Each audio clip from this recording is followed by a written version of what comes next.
in the turn, so he's going to carry a whole lot of speed through these last couple turns as he tries to slide into time trial mode and bring this one home. Well, Bill, we thought we were going to have barbecue for dinner, but it might be crow. Wouldn't be the first time, and I'm sure it won't be the last time. It's Stoveld diving inside tight into the last turn, and he's going to be the lucky rider to be the first one to hear that bell. Attention, Stoveld. One to go, one to go, one to go for the rest of our riders.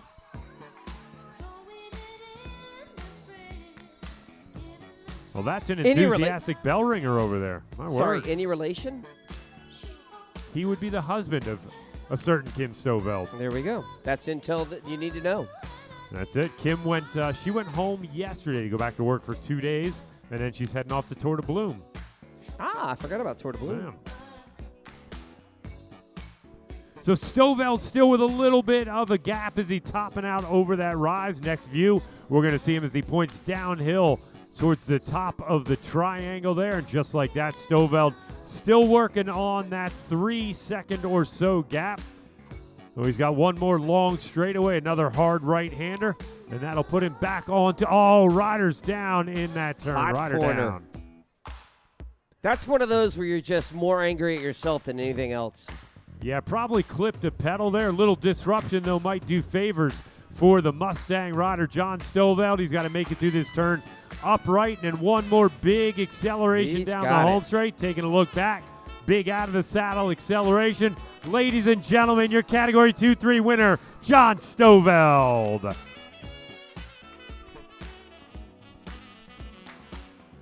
Family picks up a little money for the racing fund. Well, Stoveld timing that one pretty well to get across the line just at the head of the rest of the field. The picture will probably make it look like a field sprint, but Stoveld just eking out that victory.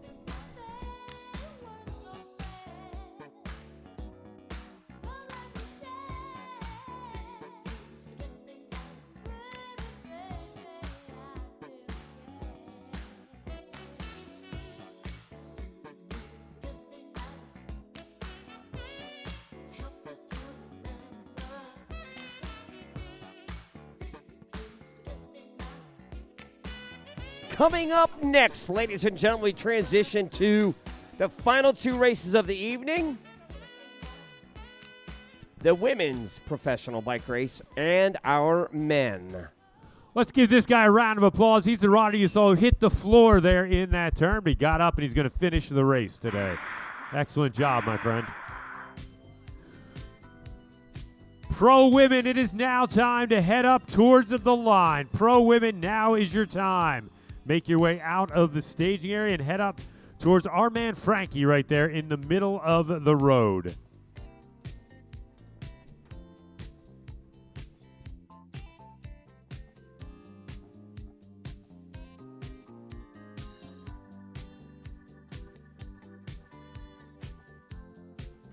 Meet Jonathan Thompson, an international travel writer on a mission to discover the most dynamic adrenaline-fueled destinations on the planet. Join Jonathan as he explores the world's best adventure cities. Could you use one of these bike wheels to replace your flat trailer tire? It's all for science. There's an unreal feeling to get lifted up by 4 leaf blowers. That is pretty cool.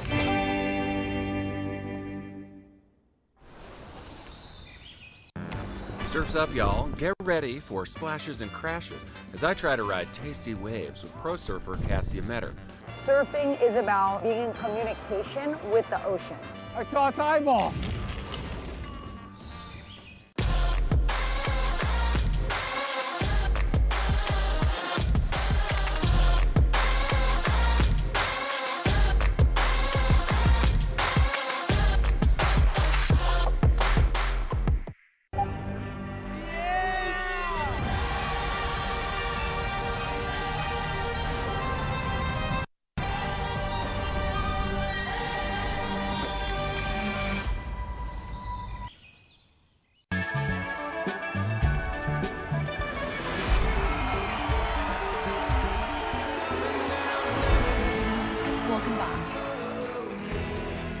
Annual Outside Festival, presented by Capital One REI.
Continuing with the 16th edition of Speed Week, this was the third race in the series at the Curiosity Lab right at Peachtree Corners.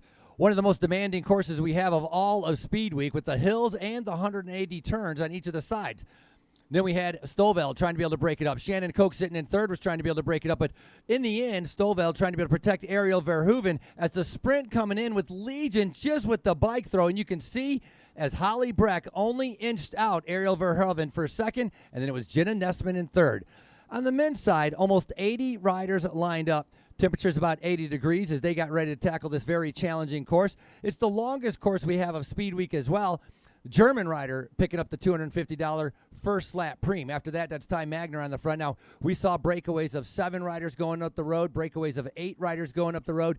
Different times, Will Harden, your overall Speed Week series leader, had to be able to ride on the front and bring them back all on his own. At no point did a break get more than 15 seconds. And actually, surprisingly, it all ended up coming back together during those last couple laps. That is when Legion tried to be able to set themselves up, trying to prepare for a field sprint.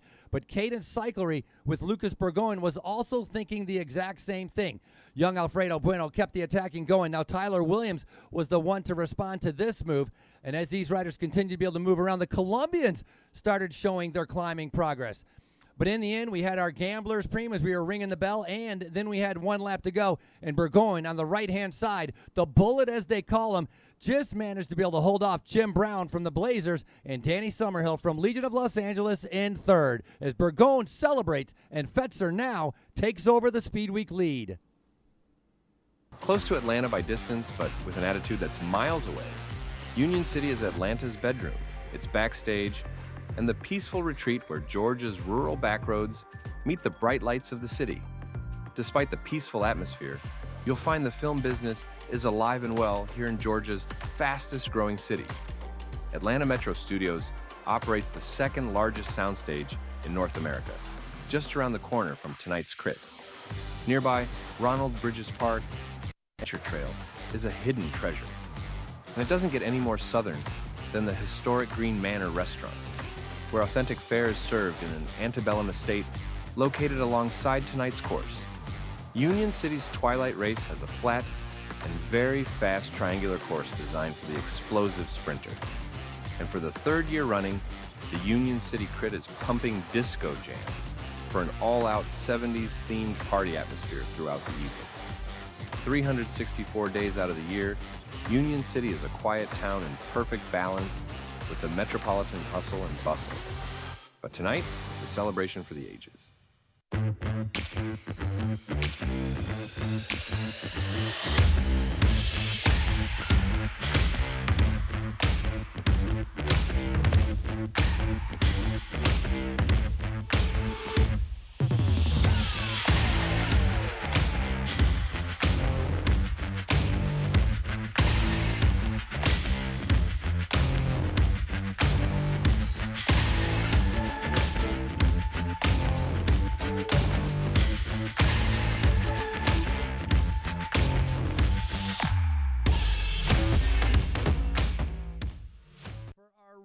Introduction.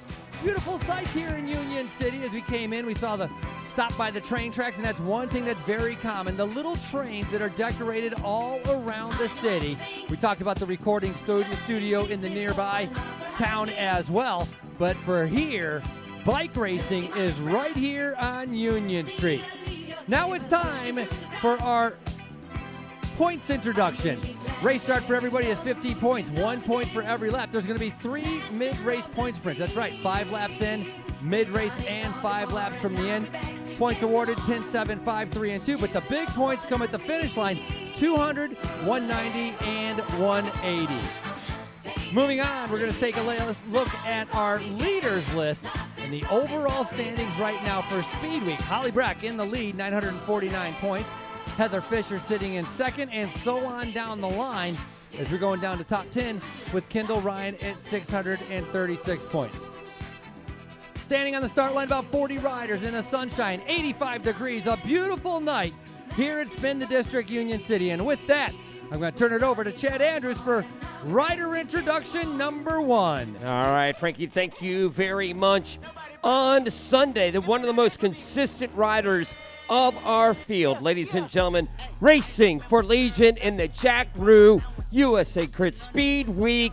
Overall, please welcome Holly Breck. Coming off a 3rd place in Greenville and a 3rd place at Peachtree. That puts her in 3rd place overall. Riding with the purple jerseys of Kingdom Elite, Jenna Nessman.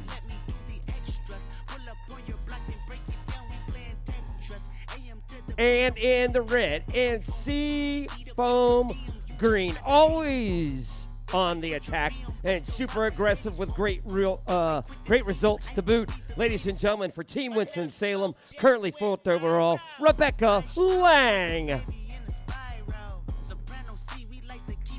The former professional BMX rider sprinting to a 2nd place at Athens and a 2nd place at Peachtree, giving her enough points to move up the ladder to 5th overall. The orange jerseys of Automatic, Ariel Verhaeren. All right, currently in 6th overall, only 90 points from 3rd.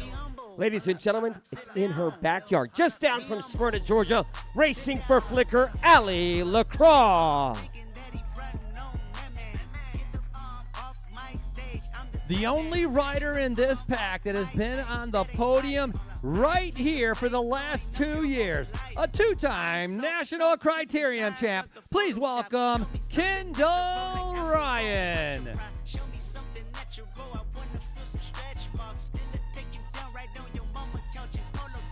Rest of the riders to the line, please. Riders all lined up, getting ready for race number 4. Riders, your free laps are over with 8 laps to go. No more free laps with 8 laps to go. White tent right in front of you on the right-hand side. That's your neutral service pit. If you're going to have a flat or mechanical, go in there to be able to take your free lap. No riding backwards on the course. Riders out of contention may be pulled.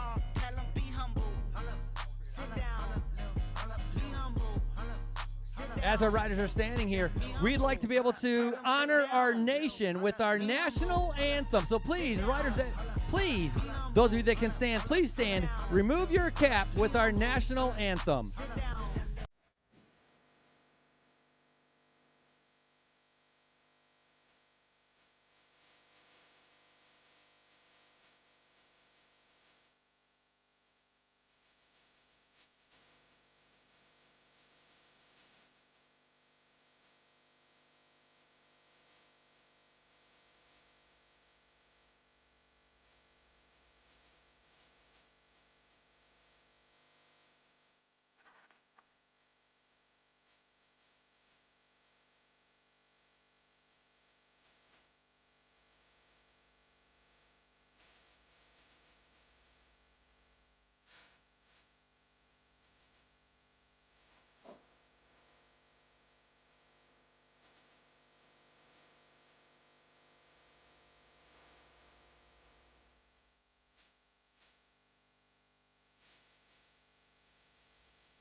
Riders right now waiting for final confirmation that the course is ready and our timers are ready.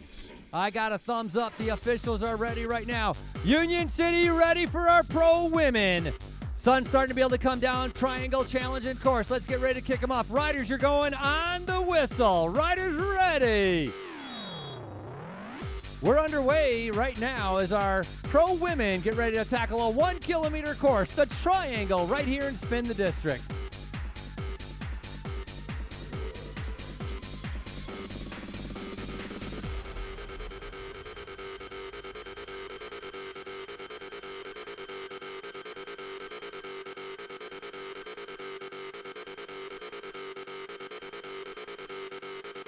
Category 2-3, if you're around, head to the podium. Category 2-3, head to the podium. Looking for Stoveld. I see Jones is over there, and Fumero. Fumero, are you around? And Stoveld.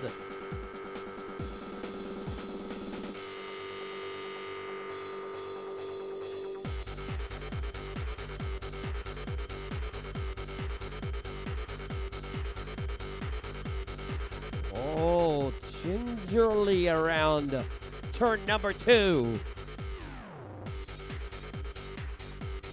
Again, we've had some infusions. Some riders have left, some riders have come in. But the message is clear. It's really Automatic, Kingdom Elite, and Legion.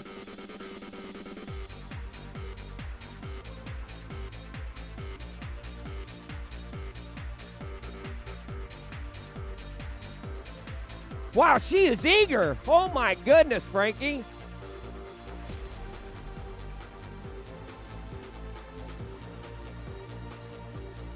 That is a professional bike ring. Holly Breck on the front. Preem on the next lap, ladies. 250. 250 for the next lap. Frankie, she almost attacked you with that bell. No. Well done to our bell ringer there, kicking off the first Preem of the night. $250 on the line. We're to see who's going to be the first one to strike out. Try and grab a little cold, hard cash here in Union City. Spin the District. Nelson Fumero, are you over there? Fumero? We're going to give it 2 more minutes. 2 more minutes. Fumero, then I'm doing podium.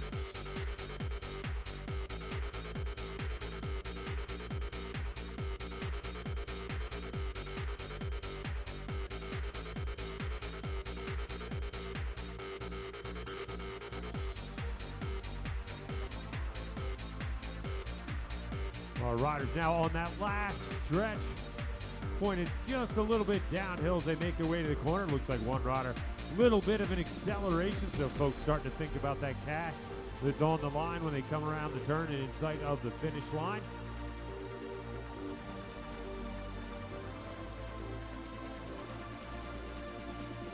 There comes the sprint for $250 of cold, hard cash. That looks like it was going to be Lizzie Harden from Team Flicker picking up the cash right there. So great job by Harden to grab a little pocket change as he makes her way through turn number 1. Moving on, and we just saw an incredible race in the 2-3s. Lots of attacking, and going to be able to pick up a 3rd place MBO Racing Team, Nelson Fumero. He's going to be on the 3rd step of the podium. That's a bronze medal ride for Fumero. Moving into a silver medal, riding for United Cycling, Dorian Jones. Excellent job to Dorian. And your winner on the day, going solo in the breakaway, the uncatchable, riding for the Mustangs, John Stoveld.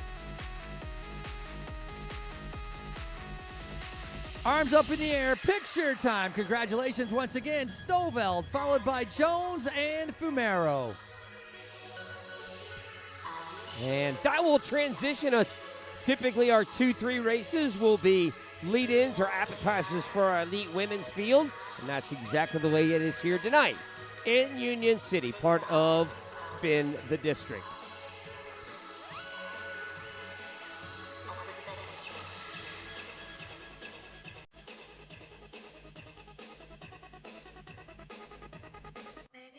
So Automatic deciding they're going to take to the front part of the bike race.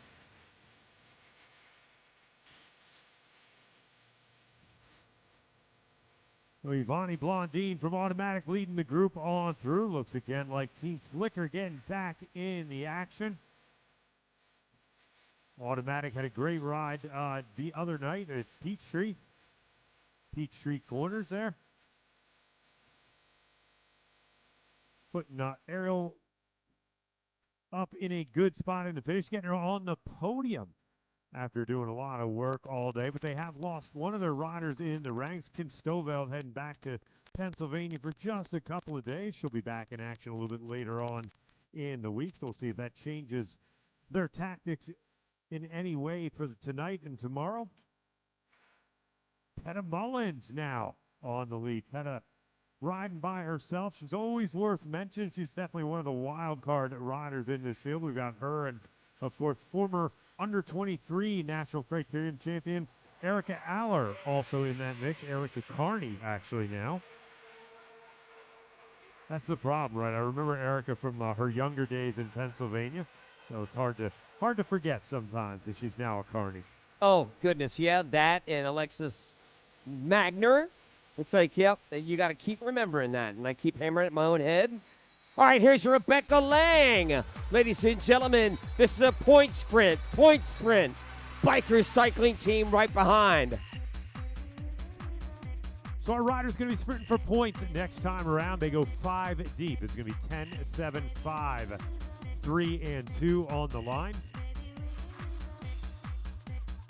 Those point sprints typically end up being a pretty good catalyst for some breakaway attempts. Riders going all out trying to secure a few extra points to pad their lead or climb through the standings. And, well, on the heels of that, never really a bad time to try and launch a counterattack.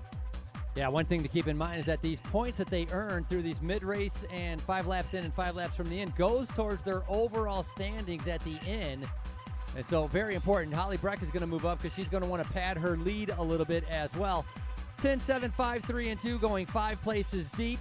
At the finish, though, that's where the big points are. 200, 190, 180, and 170. But a lot of these competitions are so close, it does come down to a lot of the mid-race point sprints. We've seen riders win the race, but not take the mid-race points and all of a sudden losing the jersey. On the front right now, I think that's that rider from Spain that just came over a couple days ago. Rode her very first Criterium 2 days ago. She doesn't even need the points, but she's going for it. As I think that's Grace Aberson sitting in second. Holly Breck, I was talking about in third, wearing the Speed Week Learners jersey. Now starting to be able to come around. Points up for grabs. Holly just doing enough to be able to pick up second place. All right, so Breck gets second on that. Going to get herself 7 points. Your overall leader in Speed Week is in the orange jersey. Doesn't match her teammates' colors because when you're in the overall leader, you have Cardoza Cabrera, Breck, Lang, Quevedo, and Para. That's pretty much status quo since the start of Speed Week. Yeah, and Cardoza Cabrera in the gray jersey. You can see Kendall Ryan moving up just in about like the third or fourth wheel in the gray jersey. So it's obviously 2 different gray jerseys. I got to see what color helmet. MBO, the rider in third with the white helmet. That is Cabrera, and Kendall Ryan is all in gray with a gray helmet sitting a little bit further back.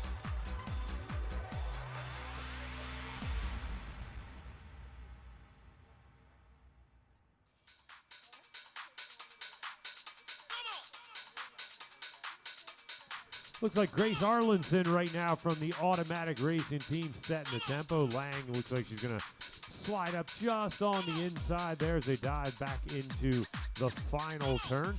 Lang, of course, known for her very aggressive riding. So she's starting to figure out how to get it under control a little bit and use that a little later in the race where it's going to potentially be a little more advantageous for her. You can see him looking up the lap cards there. 25 laps to go. Bill, Frank and I had a chat, and I'm not sure if you did either or did as well, pardon me, but Frank and I are talking to Rebecca Lang. And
It just seems like she's been young for so many years.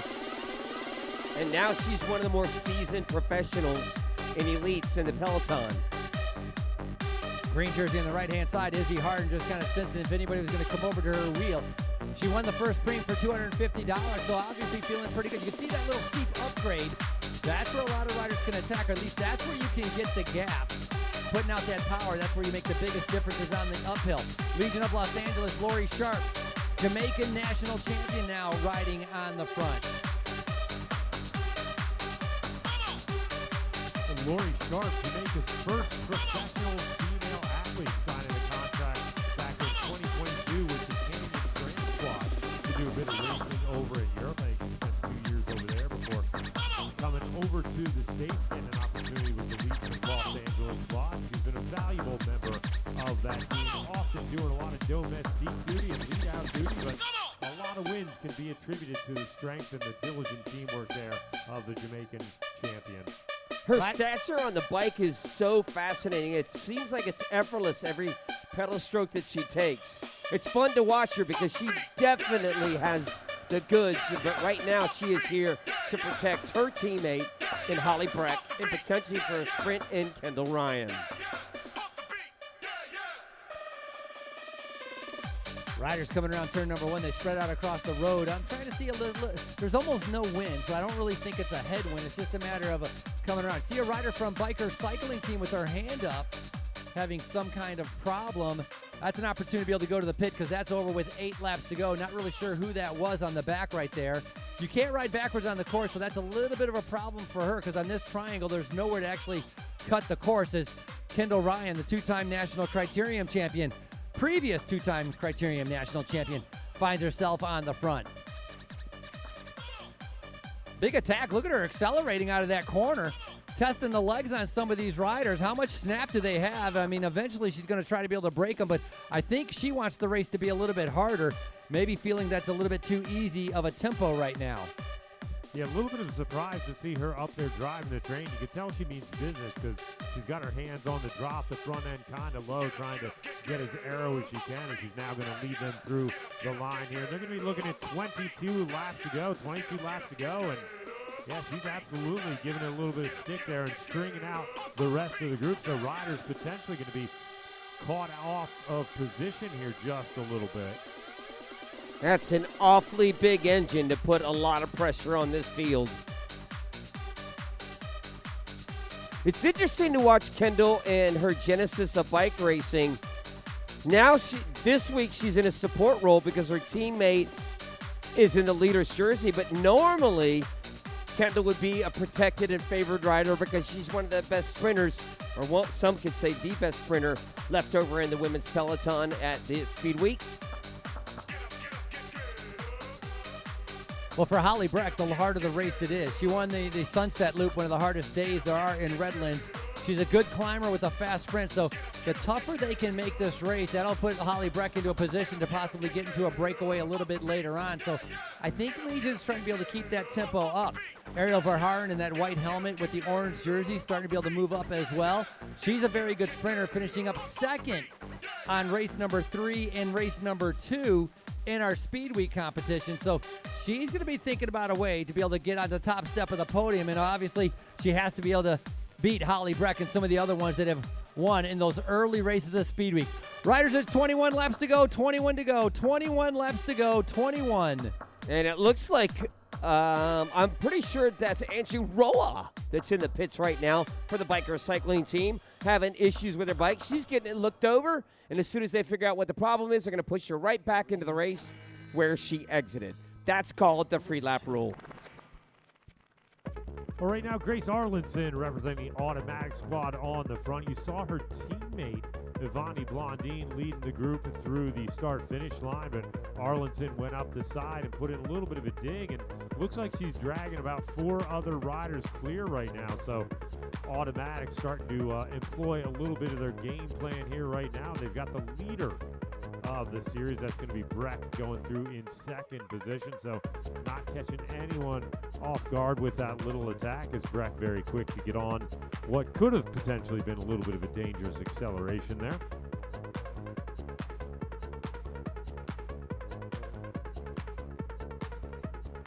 Automatic Racing on the front right now. I think that's Grace Arlinson trying to be able to control things as well. Kendall wants to keep the pace high, wants to keep it tough. Rebecca Lang sitting in about third position, trying to keep an eye out where Holly Breck is, and I'm not seeing her right now. She might be a little bit further back as they're going to see 20 laps to go. 20 to go.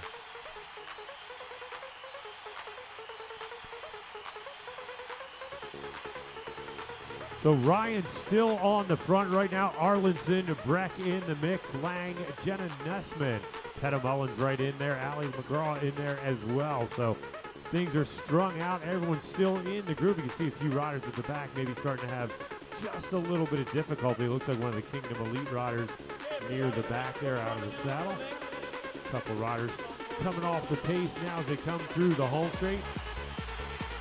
Yeah, Jenna Nussman sitting right now third overall in the standings and not that far back from Holly Beck. Got to be able to watch out for Rebecca Lang. So, you know, we have the race to be able to win here in Union City, but these riders all know that they're a pretty close competition in the overall. Once again, Holly Breck is your leader. Jenna Nussman, the purple jersey, in second. Rebecca Lang from Winston-Salem in third. Ariel Varharan from Automatic Racing in fourth. As Carney in that pink jersey trying to get herself up into a better position as well. Yeah, Verhaaren with a couple of very good finishes the last few nights, so she's obviously coming into form at a great time. She was in the mix at Athens. She was in the mix the next day at Peachtree City, and I have to suspect she's probably liking the layout of this course here in Union City as well. So I'm guessing she may be the protected sprinter for Automatic right now, hence Arlinson doing a bit of work near the front as well as their teammate Blondine. And Frankie, you by accident, you brought up a very great point. You said, hey, Chad, where's Holly Breck? The reason why Frankie probably didn't see her, he did, he just overlooked her, because remember, we've got to get it into our brains that she's in the Jack Rue Leaders jerseys. That jersey's orange, but her teammates are all in gray. So that's why you might be confused, not Frankie, but anybody who's watching are like, why did they keep saying Holly Breck? She's not in the gray of Legion. Reason why is because she's in the Jack Rue Leaders jersey in orange, which matches up pretty closely to Automatic's cycling kit. Yeah, it tends to blend in pretty good. Hey, as a reminder, Pro Men staging is going to be at the crosswalk 1 block before our start-finish line. Once again, all Pro Men, your entrance onto the course is at the parking lot or the crosswalk right before our start-finish line.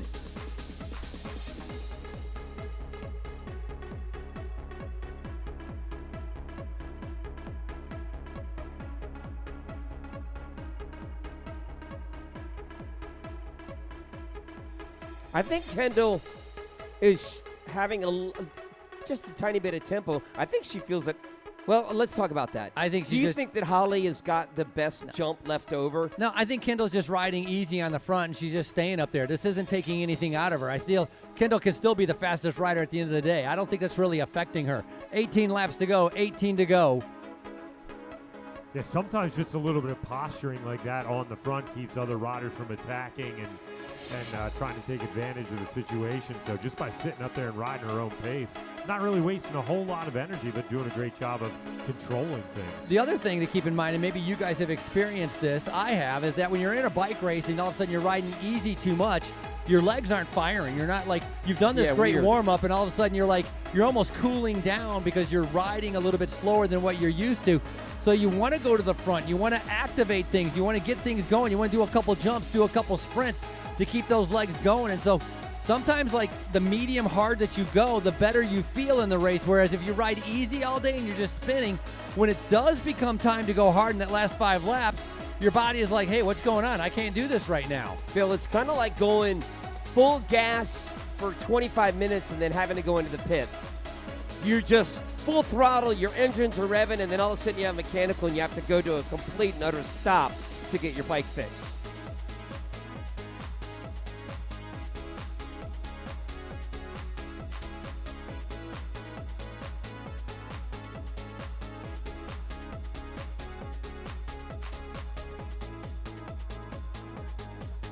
So 17 to go on the clock right now. We've got Lori Sharp near the front. Leading the charge, though, at the head is going to be Alina Cavedo from the Kingdom Elite Racing Squad, setting the tempo.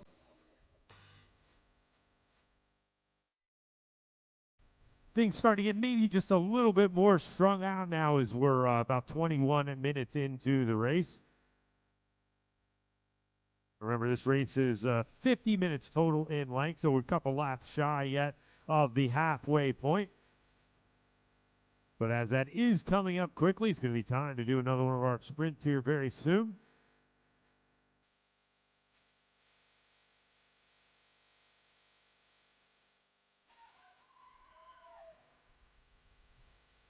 Well, Team Fount starting to make an appearance on the front right now. They've been laying low so far this evening, but now starting to string things out at the head of the field. They know we're coming up on that halfway point, so maybe they're starting to think about trying to get in on the next point sprint. Yeah, Fount's another team I think that is due for a good podium spot here over the next few days.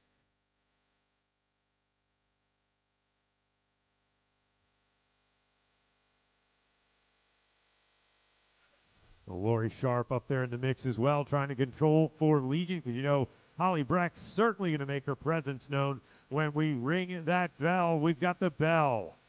Mid-race point sprint, mid-race point sprint, mid-race point. Looks like that might be Jenny Padas on the attack there. And she is, whoo, that's some fresh legs up that little kicker of a hill on the backstretch. Now it's up to Legion to chase, because I think as we get down to it, it's going to be a Legion Kingdom kind of battle.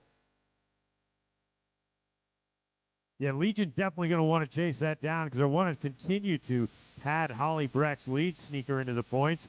Doesn't necessarily need to win the points to get the maximum, but just sneaking in and getting a couple points is good to continue to pad the lead and good for the morale as well. And you can see Sharp on the front trying to keep things dialed up. But I'm not sure I see Breck. Maybe she's about 5 or 6 wheels back, so not really in the picture just yet.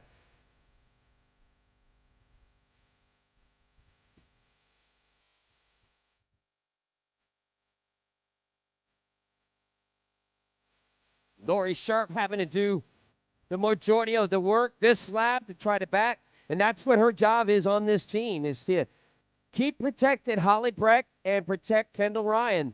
And there's a counterattack. It looks like Breck is now starting to go. Or is she just squeezing her way to the front? Nice job by Ali LaCroix picking up points. And remember, Ali LaCroix is sitting 6th overall, so Heidi Perderis will pick up 10 points. And then Holly Breck, who's your leader overall in that orange jersey, picking up 5, and so on down the line.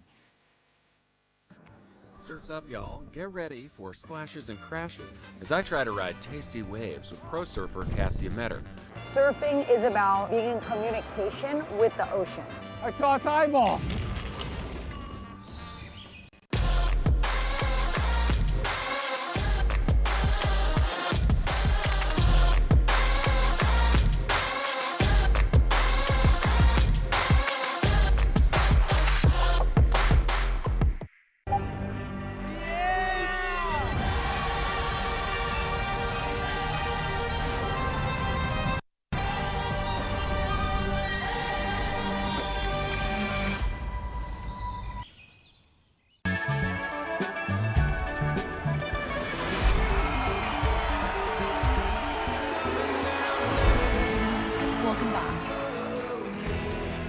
Annual Outside Festival, presented by Capital One REI.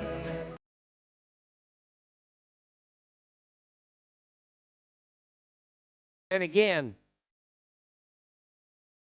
Legion straight on her reels, followed by the biker cycling team, followed by Automatic, followed by Flicker, then Kingdom. Interesting to see our leader, Holly Breck, on the front right now. She must sense a little bit of fatigue in the legs of some of these other riders, so going to the front, maybe just opening the throttle just a little bit to see if others respond, or if she senses a little bit of a weakness that she can try and capitalize on.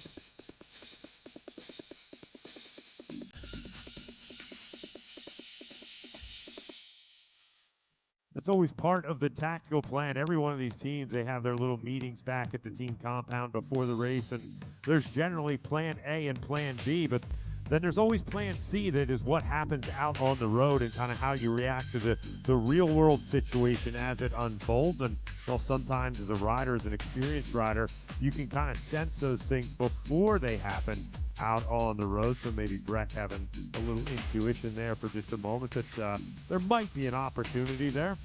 It might also be her just kind of what we call flexing, just, hey, I'm still here. I'm on the front. I've got control of this race. Go ahead and try something. I've got my team ready to go.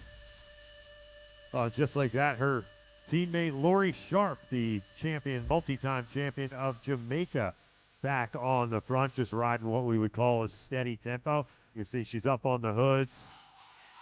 Mouth not necessarily wide open as if she's gasping for air. Shoulders staying pretty stable. So riding well within herself, doing just enough to discourage the rest of the riders from throwing down an attack. She's got her teammate Breck safely on the wheel. They just saw 13 to go that time as they came through.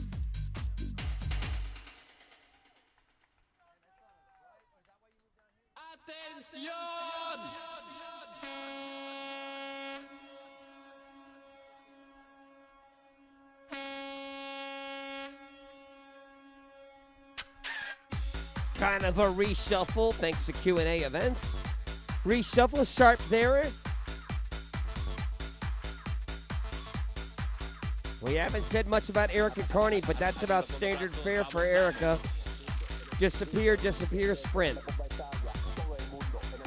Yeah, sometimes the less you talk about certain riders during the races, the more you might talk about them in the finale. And Carney, as we've talked about, a very experienced sprinter, a former national champion.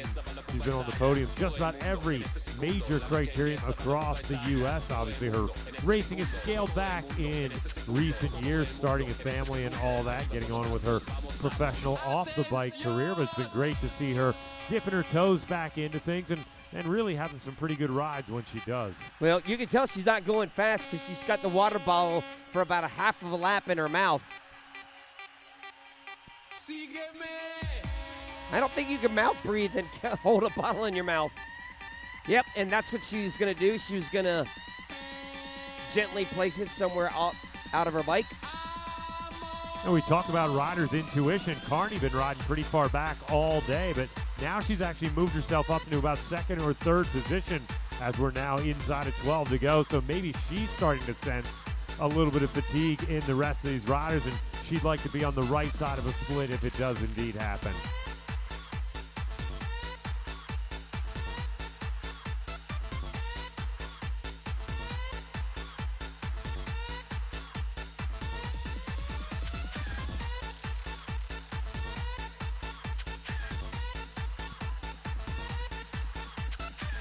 Well, Team Flicker taking another stab at the pace-making back on the front. We've seen Harden doing a good bit of work at the front. Another very talented rider whose results are sure to come.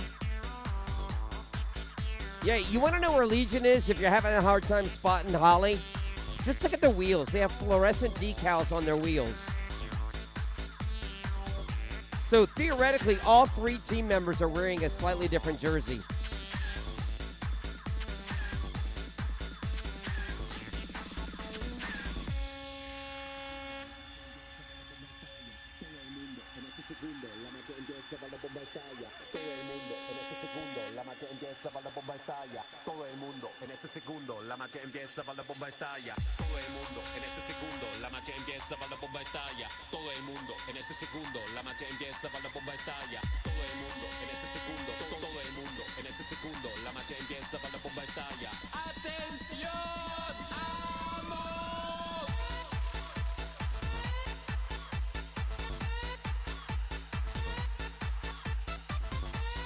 Well, you can see the field spread out a little bit across the road as they make their way over that rise yet again inside of 11 to go. So riders taking maybe just a moment of truce here one last time to drink a little liquid to kind of size up their competition. Grace Arlinson from the automatic squad going to lead them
another Flicker rider astutely grabbing the wheel, and maybe just a little bit of daylight opening. But again, Holly Breck forced to do the work here to bring her. Sorry, that actually is automatic. Or that is Breck. That is Breck actually leading the charge to bring it back. There needs to be a bigger counterattack from somebody else if Rebecca gets brought back. Yeah, Rebecca Lang got attacking because she's 4th overall, and of course those standings could change. Continue to be able to push that pace. Look at that, no help from the rider in green behind, just sitting on, trying to be able to figure out how they're going to be able to break this race apart. Now everybody's starting to be able to come back. Automatic now on the attack. Lang needs to sit, let somebody else do the chasing, and wait for somebody else to do the effort.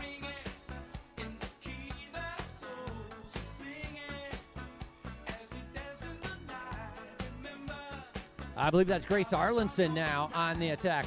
So Flicker deciding they're following things, but they're not trying to be able to break away, because once they get on the back of the wheels, they're sitting up and not continuing to be able to push the pace. But look at the damage being done in the back. Gap starting to be able to open up. A little bit of recovery on this downhill, waiting for the riders to come around, as they're going to be seeing 6 laps to go. Yeah, good stuff from Grace right there. The tall figure putting in some serious power to the pedals. So it goes automatic. There goes Frankie, if you're watching the live stream. All right, sprint points. 10, 7, 5, 3, and 2. Counter, wait for it. Here, nope, that would have been a good spot. Holly Breck is just all over it. Yeah, Breck doing a great job covering a lot of these moves late in the race. Early on, Lori Sharp had that duty. You can see Sharp trying to recover a little bit, maybe getting ready to help Kendall Ryan in the final dash. We'll see. Arlinson, though, from automatic, looks like she's still on the front, swung off to the right just a little bit as we see a swarm of riders now sneaking their way up. Once again, I believe that's going to be Hardin riding herself into the picture. Sharp up in the mix. And Petta Mullins, we've not talked too much about her. Petta Mullins coming through in his second wheel, riding for the Live squad.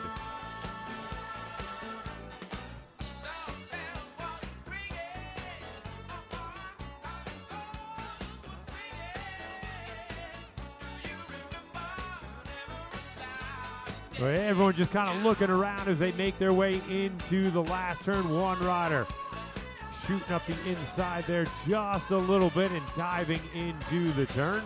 And we know from experience you've got to be top 2 or top 3 coming out of this turn. It's going to be a big sprint down to the line on this one.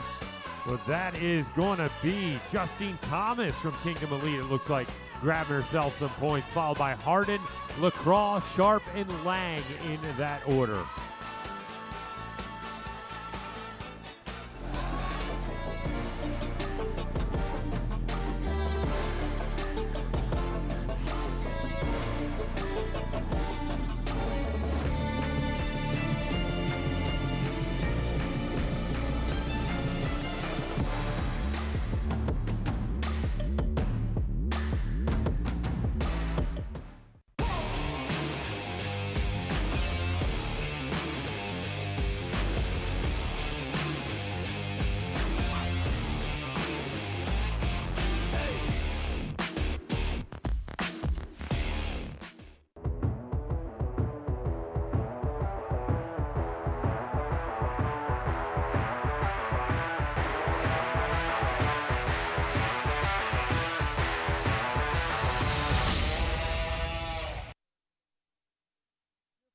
Third out of the turn, there's a good chance you're going to win.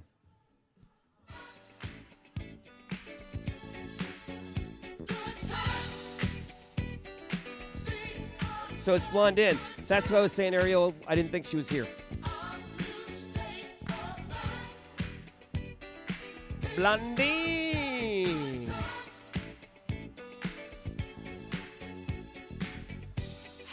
Well, we stand corrected for Hardin not here, so Blondine maybe going to get the nod for the automatic squad as Arlinson still on the front, still doing what she does, doing a little pace setting there. They're inside of 4 laps to go, so anyone who wants to try and win this solo, which I'm sure has to be a lot of riders in the field. Not every one of these riders is a top field sprinter and has the opportunity to get on the boxes.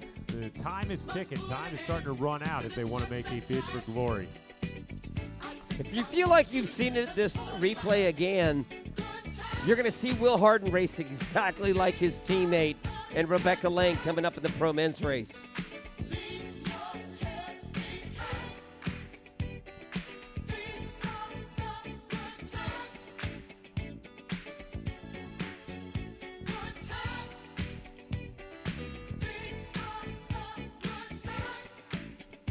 Well, everyone looks like they've got field sprint on the brain. All the riders spread out across the road as they make their way towards the last turn.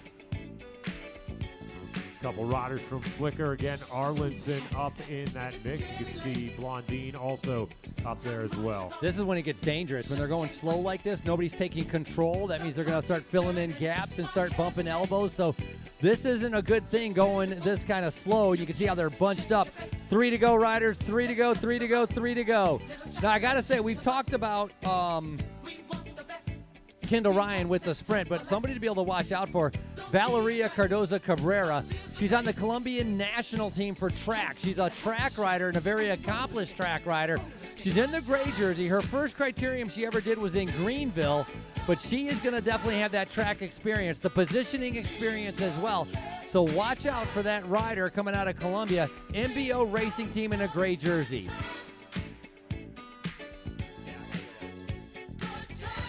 We are coming up on the Atlanta Airport District Gambler Preem.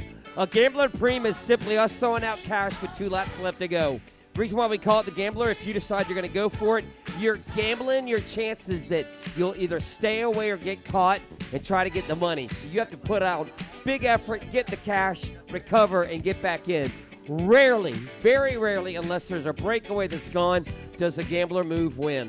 Hey, if you're cruising around in the parking lot or enjoying Spin the City, Union City, come on down to the barriers. Now's the time, as we're going to have the Gambler Premium coming up on 1 lap to go in 2 laps.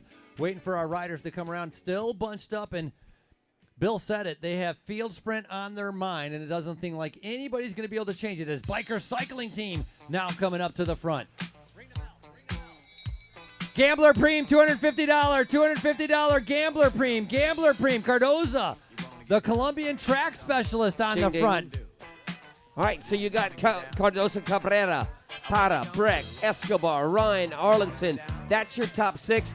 I predicted, and Frankie kind of echoed it. Frankie, I don't want to speak for you, but this is a scenario where I think Kendall may be leading out Holly Breck, and there's a chance, because of both of their speeds, that Kendall could win the race, but Holly would come in second, which would gladly, because of all the work that Kendall's done, defer, give Kendall the win, and also hold on to the overall. Yeah, plus it moves Kendall up the rankings a little bit as well if she gets a few more points, so that never hurts either to have a little bit of that security. As we see the riders at the top of the triangle now, so they're going to be on that downhill section into the final turn. Remember, there's going to be a Gambler Preem on the line, and they're going to hear another bell that will indicate 1 lap to go. So you can see they are driving it down this stretch. Wow, that is a power move right there. That is a massive gear that Cardoza Cabrera is, and she is ripping around that turn. She's going to get the Gambler. Now does she have enough to stay away? We've got 1 to go, 1 to go, 1 to go. Uno más, uno más, uno más. Oh, she got the Gambler, but I think she thought that was it. Oh, and she smacked her handlebar about 50 meters away and knew the mistake. I'm not sure. I think she knows it's 1 to go, because the lap before she got into position and sat up also. I think she's confident for her sprint. She wants to get in, she wants to sit in, and then she's going to sprint, or she wants the money more than the victory. Nope, Frankie, I think she botched it. Matter of fact, she's sitting up. She's going backwards. Yep. Well, look at this automatic Arlinson now driving the train. We can see Breck up there as well. We've also got Ryan in the mix. Oh, this is Blondine. Ivani Blondine is actually the automatic rider. She's making a Hail Mary run for it from way out. Look at that leg speed. A former world-class speed skater trying to make a run for it, but she is going to be overtaken. Holly Oh, Breck so leading Breck- now. Coming right around. Kendall Ryan sitting in second. Take her home, Chad. Yep, so Holly Breck is now flipping the script, and she's going to be leading out Kendall Ryan. That's a tough ass to come around Kendall, so it's going to go Legion. 1, 2. Kendall Ryan, followed by Holly Breck. Oh, what a sprint down to the line. We're going to have to go to our camera to see who gets third in our women's race. That was a very close sprint up against the fencing. It looked like Blondie may have held on for third, but no, Kimberly Escobar from the biker cycling team going to be third. So Kendall Ryan taking out the win. Holly Breck, her teammate on Legion, in second. Oh, Cabrera Cardoso, it was just spitting nails coming out of that turn number 3. She knew it. You know what? No matter what level of racing you are, you will learn a lesson. Ah, Dios mío. Ah, give a hand. Oh.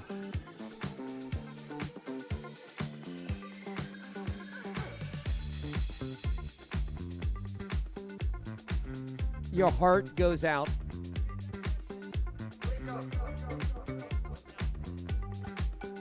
Six 1,000th of a second. Yep, for third.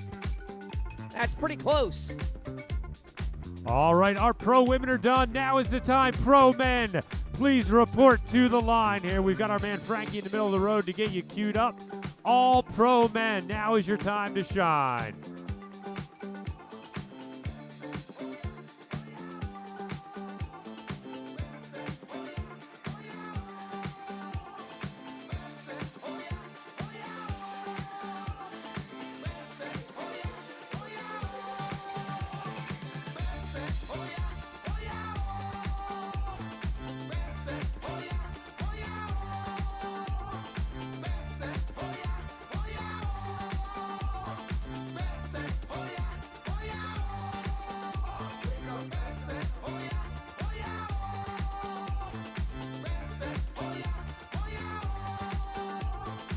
Well, it looks like we'll get an interview with Kendall maybe after, or we could scoot her through.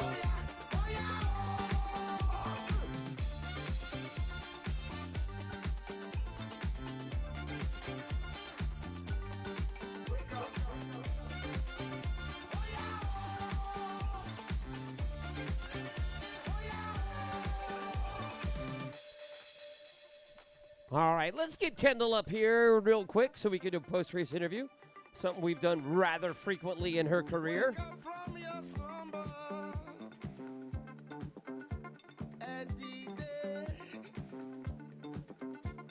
You guys gonna let Kendall slide by, or where is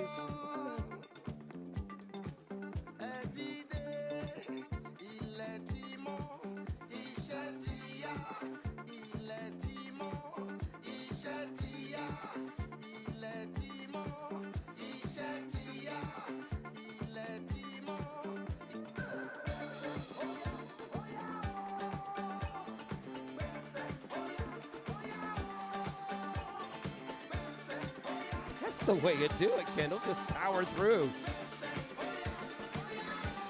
Thank you guys for letting the ladies through. We appreciate it. Here she is, ladies and gentlemen, for Legion of Los Angeles. Kendall Ryan, your winner here today. And Kendall, it seems like every race this past week has been completely different. This one, the script flipped this time. So we thought that you might give a lead out to Holly, but instead it was the other way around. Tell us how that went down. Yeah, I mean, Holly's doing so well on points, and we thought maybe it would be nice to move me up on the overall since we're here all week. And yeah, our goal was to go for a 1-2 today, and we did that with 3 people, so I'm just really proud of the girls for committing to the plan. And yeah, it's a really fun race. Speaking of the fun race, what led to it? Because yesterday's race was hilly and punchy and really tight turns. This one's kind of super flowy. Tell us about the mindset going from a really punchy and hard turn course to something that's got more flow to it. I wouldn't say this race is a flowy course, but that back corner you lose some momentum. But it's definitely flowier than yesterday. But yeah, you could carry a bit more momentum today, so that was kind of nice for me. I didn't have to surge out of every corner, so saved my snappy sprint for the end. Snappy, surely enough it is. Ladies and gentlemen, your winner here in Union City for Legion, Kendall Ryan.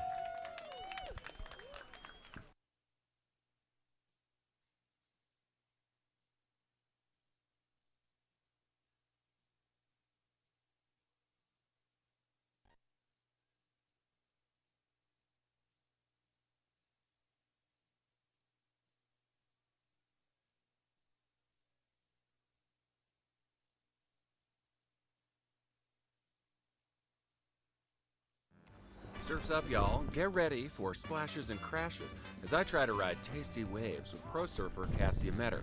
Surfing is about being in communication with the ocean. I saw its eyeball.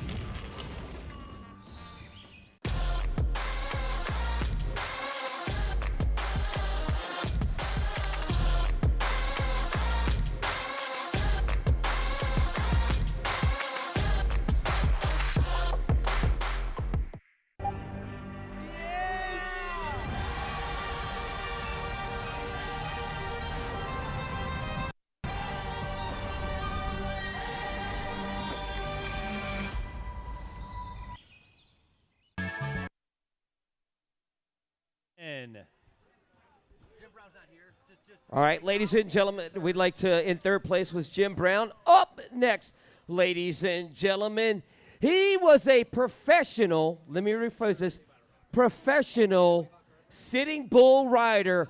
He then transferred over to basket weaving, but now he's leading with the fourth and a win in Peachtree for Cadence, Team Cadence, Lucas Burgoyne. Currently sitting 5th overall, a 2 times top 10. Coming all the way from Colombia. Guess what? He's a former Olympian. He loves climbing up the mountains and he loves going swimming in the ocean. Juan Arango.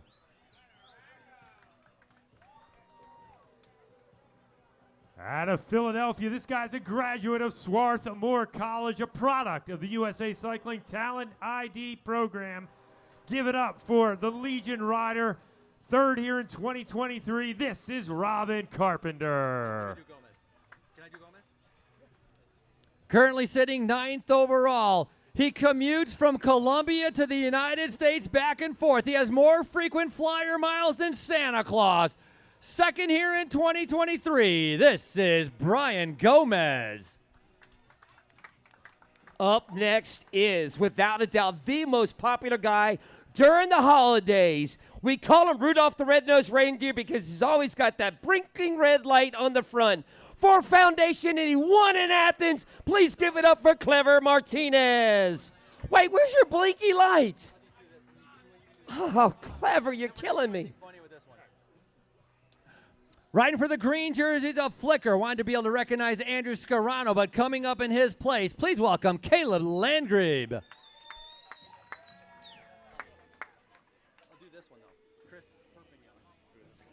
And I'd like to be able to bring up also recognizing last year the 2024 podium, Alfredo Rodriguez, Jordan Parra, and Danny Summerhill. Happy birthday. Our final call up. This guy is the birthday boy here today, so make sure you wish him a great day. Mr. Chris Perpinen. Happy birthday to you. Where's Chris? Come on, Chris. There he comes. Preston's blocking him. Preston's like, it should be my birthday. I want to call up. Happy birthday, Chris. Clip in. Come on up to the, well, I was going to say come up to the front row. Come up to the second row. Now the jailbreak. Excellent job. Welcome, riders, as we're getting ready for race number 4 of Speed Week. Thank you very much for coming out and participating in the midweek race. We expect a great race as well tomorrow in Sewanee. Riders, your free laps are over with 8 laps to go. No more free laps with 8 laps to go. Neutral service right in front of you on the right-hand side. That's the white tent. You have any kind of mechanical or flat tire, go in there to be able to take your free lap. Riders out of contention, you will be pulled. Listen up. Top 3 immediately after your race. Top 3. Let's do podium, go home, we can rest and get ready for tomorrow. In the meantime, have a great race, have a safe race. Waiting for final confirmation from our officials and timers. I have a thumbs up. Union City, are you guys ready for the Pro Men? Woo, woo, woo, woo. Let's send them off. You're going on the whistle. Riders ready. Get out of here. There they go, lap number 1.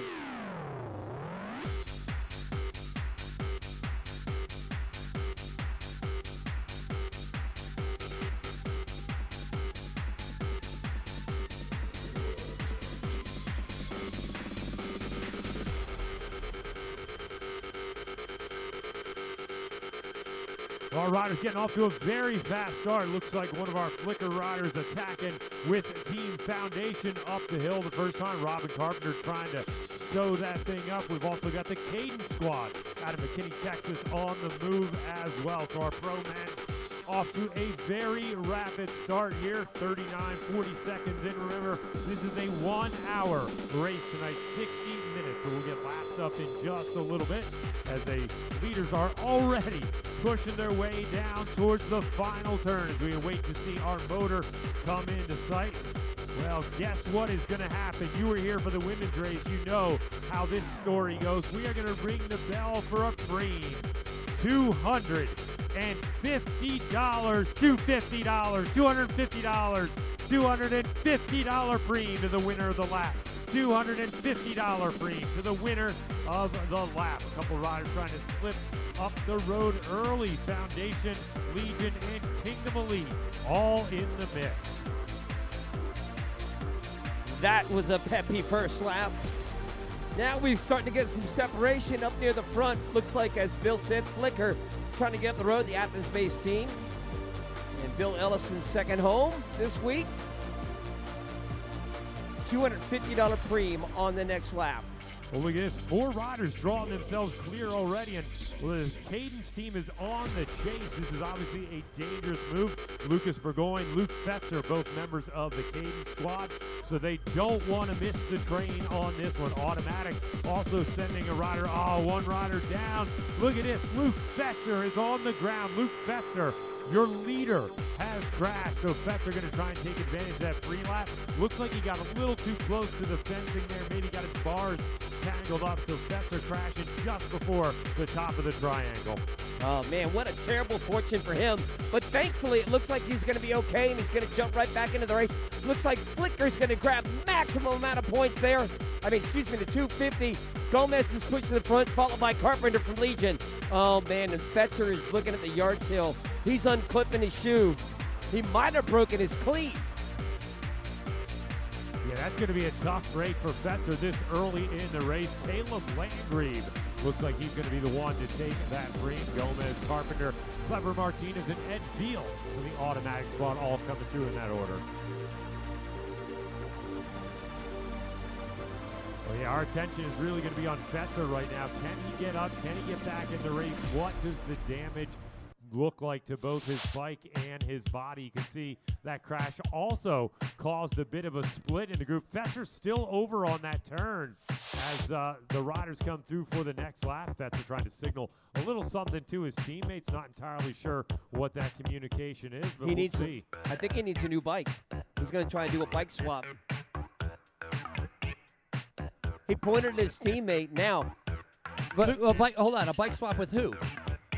Richard Holick, but Holick's been doing pretty good in the races. Burgoyne is sitting 4th overall, so I don't know. We're going to find out. Maybe he's worried about getting a wheel. Look at Caleb Landgrave. Yep. Excellent job out there. Flying to Flicker flag as Gomez sitting at about 5th wheel. Rest of the riders of Legion of Los Angeles in the gray coming by, and on the back, more riders as gaps are starting to open up. Ty Magner looking comfortable. All right, now Michael Garrison, who departed for a day just to get rest up after his crash. Now he's off the front, and Michael Garrison is probably one of the most aggressive riders on the men's Peloton, and he is going to try to get across right now. All right, looks like no worse for the wear. We thought that Luke would have to get a spare bike, but I think he's okay.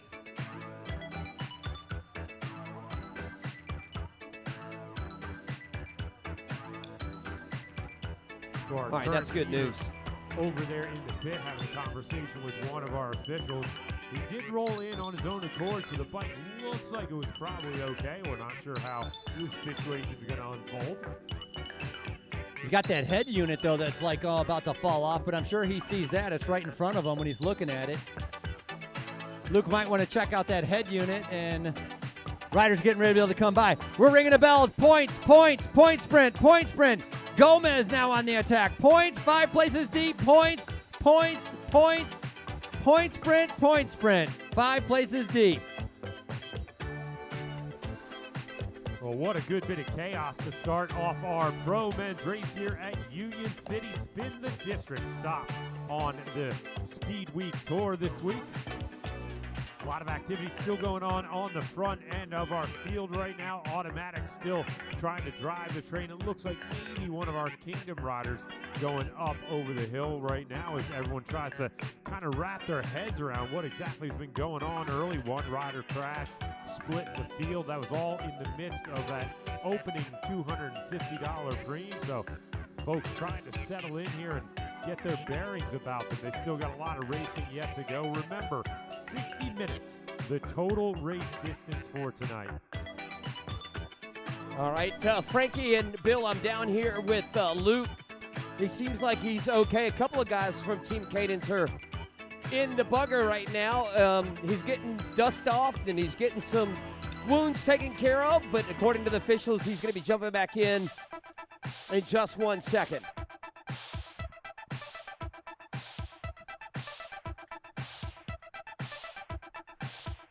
My guess is he'll get one more lap, and then we'll have both Team Cadence riders back into this bike race.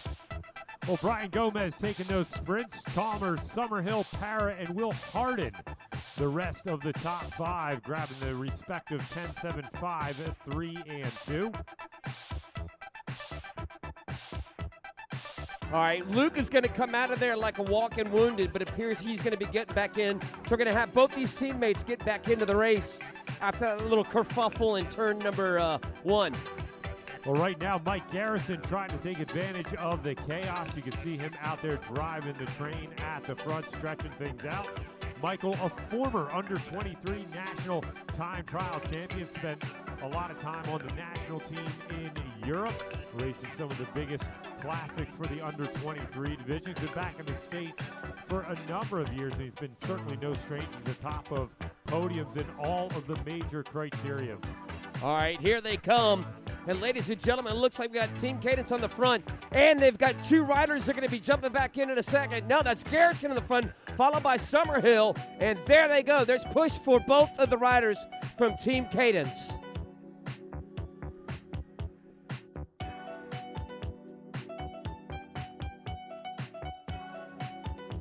All right, so Fetzer, your leader, back in the race right now, along with his teammate. So whatever that crisis was, it's apparently averted.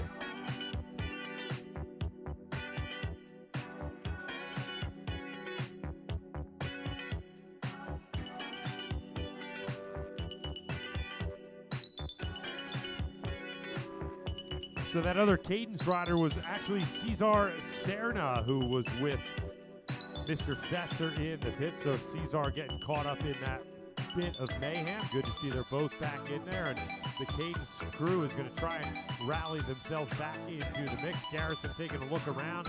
Robin Carpenter, usually a very aggressive rider, not really willing to hit out just yet. Maybe a little early for his liking.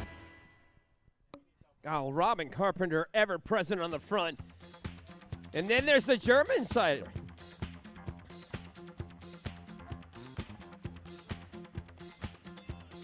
So Ballerstedt, of course, we talked about him yesterday, racing at the Pro Tour level. World Tour level. Yesterday he got the Gambler Premium, and it looks like he's starting to find his crit legs. Not sure, we didn't get a chance to ask him about yesterday. Got the 250, maybe he was saving a little bit of the bullets. But he is back in and pushing to the front. It takes a rider from Europe coming over here a couple of races to get their legs and used to the crit style of bike racing. Super fit, but you got to get used to the frequent turning and the bumping and just the different style of bike racing. Well, everything all lined out right now as those two trying to push the pace a little bit at the front. You can see some splits near the back of the group right now. Some riders seem to be struggling maybe just a little bit with that fast downhill right-hander. Meanwhile, at the front, Carpenter and Garrison and Ballerstadt in that order. And Will Harden also in that mix. Harden, well, he likes nothing more than a hard bike race, so I'm sure he's going to go on the attack just like that. Will Harden not wanting to let that pace ease up any bit at all, so Harden going to use every bit of the road here to carry that speed into turn number 1. I tell you what, Brian Gomez is having a little bit of renaissance, coming back from that big wrist injury. He looked at me, he said, Chad, when we were talking to the Kingdom Elite crew, he's like, I'm coming back slowly. I'm starting to feel better. And I asked him about trying to get across to in Athens Twilight. And he said it wasn't really my hand. It looks like Will Harden has now got a mechanical. It's not really my hand. It was more my heart. And I didn't get him a chance to embellish upon that. But he's getting there. And if Brian Gomez gets fit, watch out. Another rider up in the mix I suspect we'll be talking about, if not today, certainly in years to come, Matthew Crabb. He's actually a junior riding for the Hot Tube cycling team. Hot Tube, the premier junior development squad for probably the past 30-plus years, based out of Worcester, Massachusetts. Toby Stanton, the man in charge of that one. And they've got a great track record of pushing riders into the World Tour. They're obviously now linked up with the Ineos squad as a bit of a feeder team to that squad. But the big news, Luke Fetzer already back at the front and making moves, trying to drive the train. So Fetzer may be running on a little bit of adrenaline right now. Man, you nailed...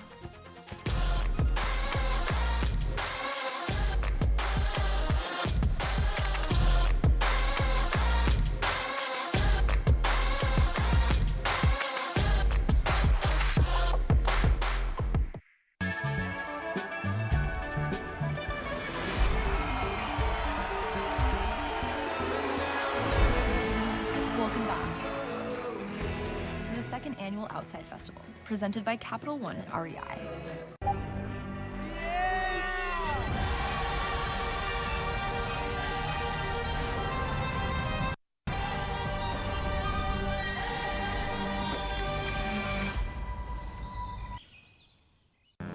Surf's up, y'all. Get ready for splashes and crashes as I try to ride tasty waves with pro surfer Cassia Metter. Surfing is about being in communication with the ocean. I saw its eyeball.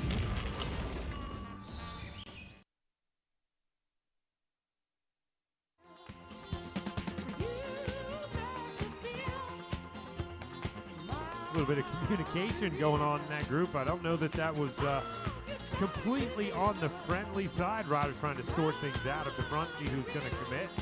Actually, it's Bill, and that's my mistake. It's Juan Pablo Zapata for the biker cycling team.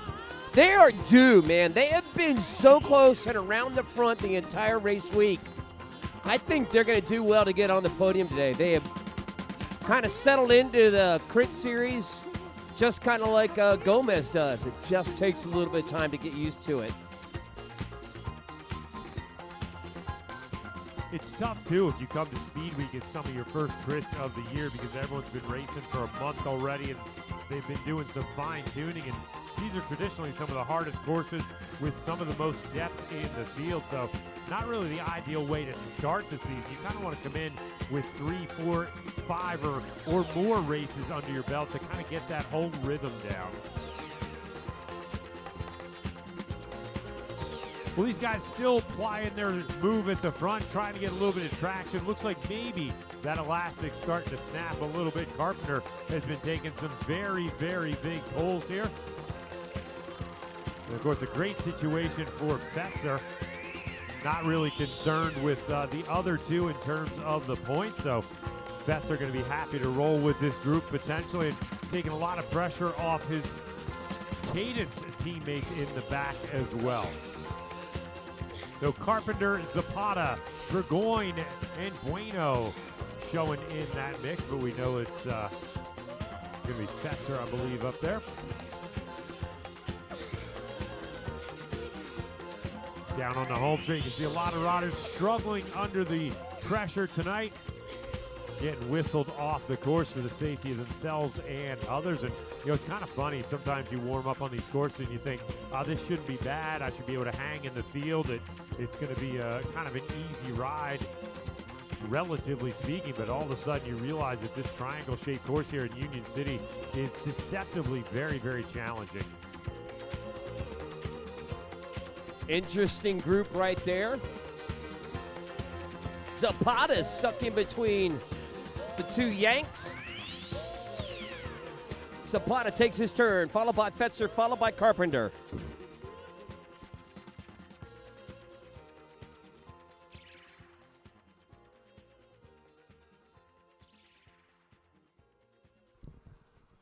Oh, looks like Will Harden trying to take matters into his own hands.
Lapping the field at Athens Twilight Criterium.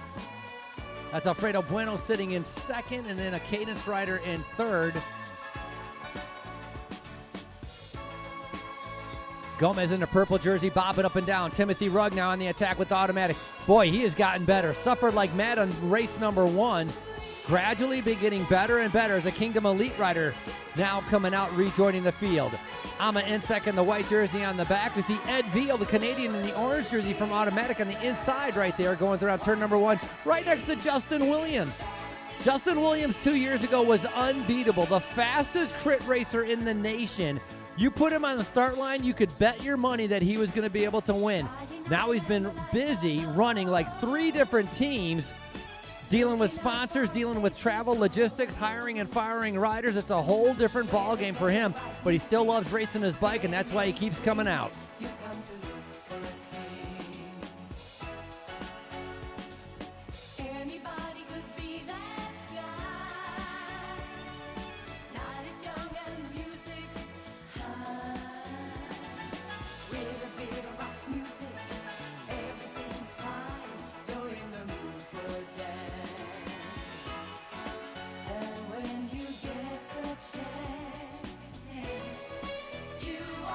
Well, another big acceleration on the front here. Tim Rugg, again from Automatic. Tim, a very good rider coming out of the Mid-Atlantic area a few years ago, and he's had a great bit of experience. We see Burgoyne slide through. You could just read that language on Burgoyne. He had to alter his line, maybe went into turn 1 just a little hot, but did a nice little subtle correction there. Will Harden up in that mix. There goes another attack. I believe that's going to be Garrison once again. I'm not sure if that was Garrett. No, Garrison's on the left-hand side. I think that's Caleb Landgrib, Flicker on the attack right there. He's the one who picked up the first $250 premium, and I think he's bringing Robin Carpenter with him. And on the back, that might be Lucas Burgoyne. Gonna have to get a little bit better look as they come around. The rest of the riders. Still a pretty good group latched on with each other. Nobody's been able to get away. Ama doing a good job, sitting last rider, staying where he's at. Frankie, I just had a conversation with Richard Hollick of Team Cadence, and I asked him, I said, are you okay? And he goes, I think so. I said, are you going to get back in? He says, I'm not quite sure. While he was getting examined by the EMS, doesn't look like a collarbone break, but there is definitely a hematoma on his right shoulder. That's unfortunate for the squad. Hollick been riding very well, and he's been a big part of their success over this early part of the season. So hopefully nothing too major for Hollick, and he can heal himself up relatively quickly. So that's Cesar Cerna that made it in that front group, the 29-year-old. Last year, Cesar Cerna had some good rides. He was top 10 every single day at the Gateway Cup, the race in St. Louis at the end of the season. Finds himself in the top 3 right now with Robin Carpenter. Tough man to be with, a very good road rider, and he's so strong he can just turn that power on in the criteriums as well.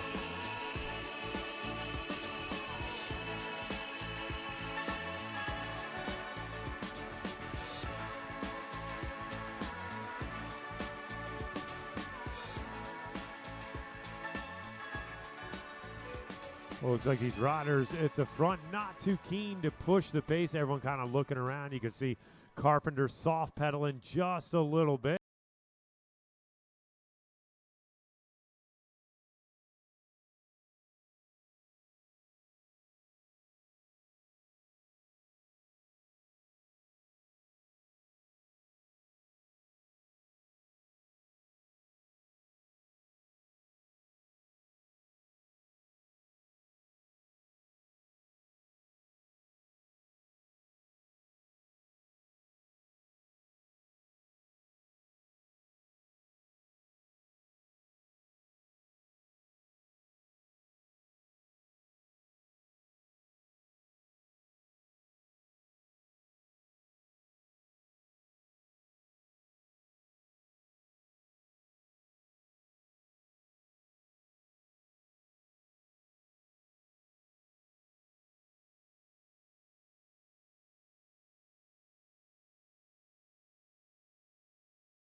with 24 laps to go, and Garrison picking up top points. 10-7, 5, 3, and 2, 5 places deep. Bueno in there, Arango, Cerna, and Gomez.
Cerna, Burgoyne, Carpenter, Landgrave, and Ballerstedt. With Brian Gomez. Sorry, that's your 9. Sorry, Burgoyne has a parasite on him right now. That's Robin Carpenter. Carpenter doesn't look to be pulling through because he's got Alfredo Bueno up in front. So Legion, with Alfredo Bueno in the front group, has Carpenter sitting on Lucas Burgoyne, who arguably is the fastest sprinter in the entire United States. And he's dragging him.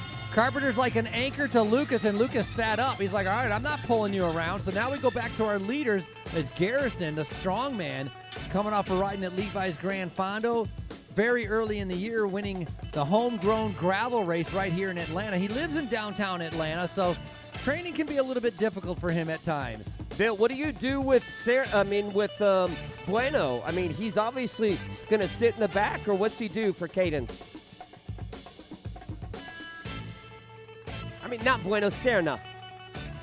Yeah, Cerna's just going to follow that move. He's not going to contribute a whole lot, I think. He knows he's got literally the fastest sprinter in the race sitting in the back there. So for him to contribute right now, I think is a little bit of a tactical error. Concur. Yeah, once again, Juan Arango, that Pan American and previous Colombian track national champion, sprinting out of turn 1. You can see the difference with the guys that are very comfortable taking corners at super high speed because they're used to doing criteriums for so many years, on how they can gap like somebody from the biker cycling team. Like coming around turn number 1, Arango lost like about a bike length to 2 bike lengths and had to make up for it. He's going to pay the price unless he can whip around these turns and keep up with the leaders. I think that's your win right there between those 4. 22 laps to go. A lot of racing still to go. They need to work together. And who's missing, Frankie? Well, Cerna can shut this down. If Cerna keeps sitting on, I think these guys are going to get frustrated by it. Who is missing? I don't think it's the right Legion rider in the front. No offense to Alfredo Bueno. You know, if you're talking about Robin Carpenter, who's sitting, kind of up there in the overall standings. For Arango, it's perfect because he's 5th overall. Lucas Burgoyne, that's somebody that you want up there. And then Will Harden is sitting in. Will Harden, we will see trying to go across this gap relatively soon.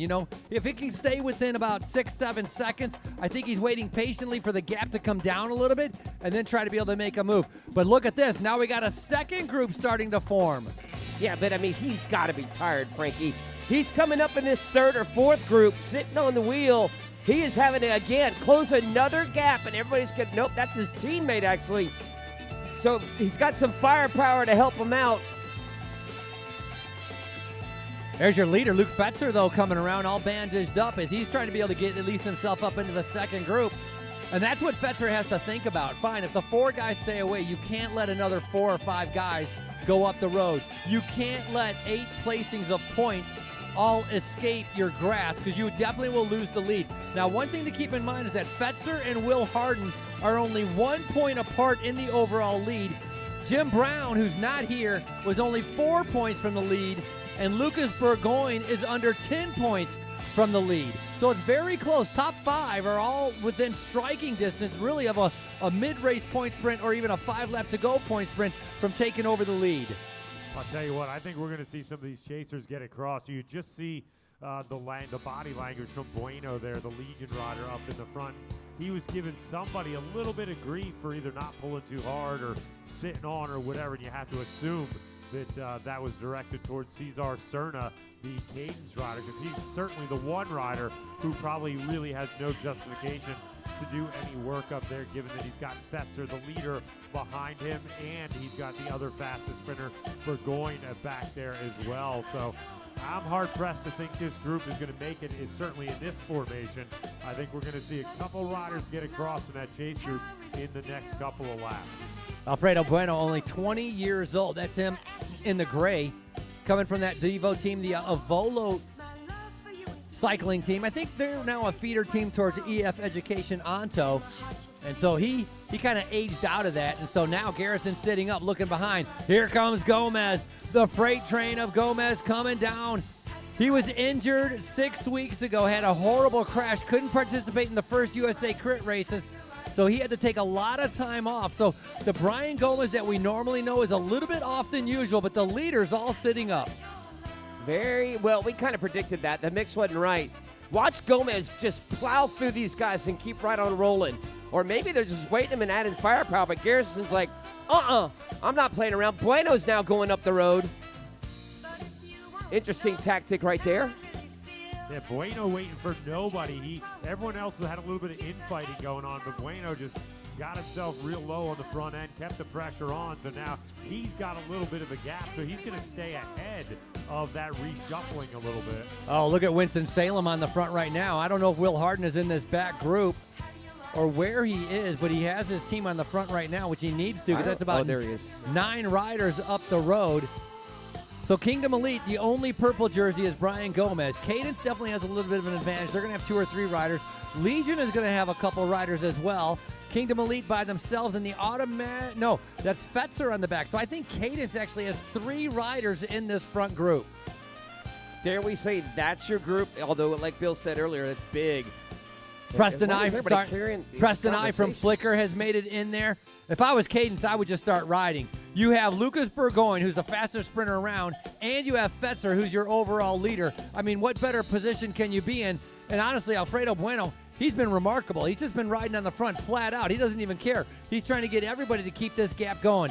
Bueno wants to try to be able to win this race for himself. Well, here comes Will Harden. Here comes our big German friend, rider, leading this next group as well. So we'll see if he can put that World Tour strength to the test out here today. Mill came. So it looks like we've got Will Harden, who was second the other night and has been racing great, has made it across. But again, you add more people, you get more passengers. More passengers, more negative front-end racing. Then it all reshuffles again. Yeah, Cadence certainly has the most to gain by going to the front on this one and just kind of driving it, putting Serna, who's been sitting on that 4-rider group for most of the time that they were off the front. Now's the time for him just to do a little bit of pedaling and keep things rolling. But look at this, another little bit of a separation here. It's a very tactical race. I think yesterday at Peachtree Corners, I think it was a pretty good tactical race. Today, I think even more so with the tactics and strategy. Riders trying to be able to recover at certain times, bridging across certain gaps, and they think what moves are dangerous or not. And so a lot of activity going on. 2 Legions, Cadence rider. And then that's Caleb Landgrib from Flickr on the back of this group. 4 leaders coming through. It's 17 to go. Man, Caleb Landgrave is having a fabulous race. There goes Preston I is straight on Will Harden's wheel. So that's Lucas in that front group once again. Yeah, so this is definitely a more formidable 4-rider group that I think everyone is going to be okay with riding. You got Carpenter and Bueno from Legion. They'll like to have the numbers in that group, so they'll probably be pretty happy. Burgoyne in there, obviously one of the faster riders, taking out a big win the other day at Peachtree Corners. So this could be the formation that sticks it out. Well, there's no more Kingdom Rider, so there's nobody to be able to chase because Gomez can't ride it back himself. Legion's there. Cadence is there. Flickr is there with Caleb Landgrib. Winston-Salem missed out on it, but I don't know if they can ride this back. Other than that, Biker Cycling Team, they've missed out. I think they're one that is going to have to organize and get themselves together if they still have riders in the race. to try to be able to bring back our 4 leaders. But this is a very strong quadruplet of riders. Yeah, I mean, the bikers in Winston-Salem were in a move, just not the right move as of right now.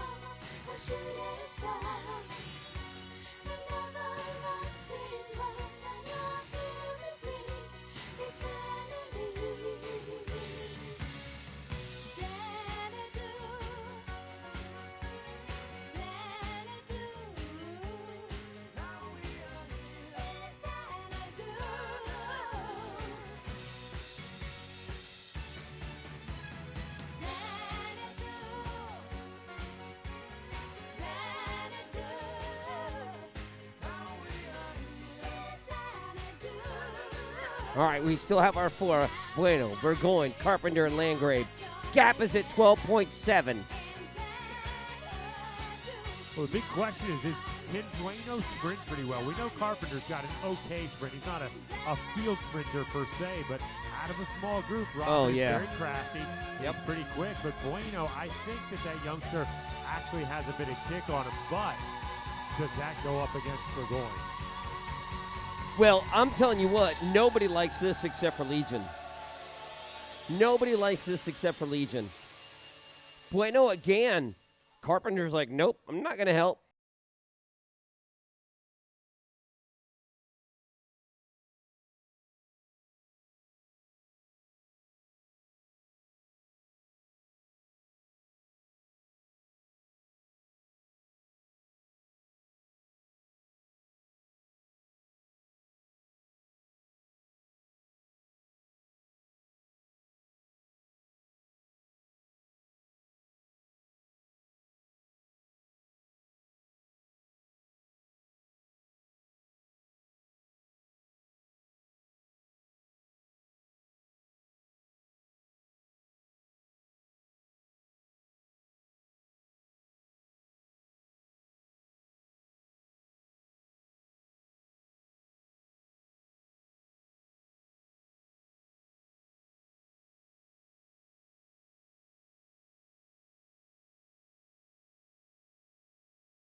numbers. That's always the challenging thing when you have the numbers in the group. The pressure's on you a little bit more to dictate and to try and get on the top step of the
Harrison and maybe Robin Carpenter coming into the picture. Frankie, what happened to the good old days where you'd get collusion between the top teams and everybody would send 2 riders to the front and drag back up Breakaway? That's not happening this year at Speed Week. I don't even understand foundation. Why you put one rider on the front and then biker cycling team sitting in second position?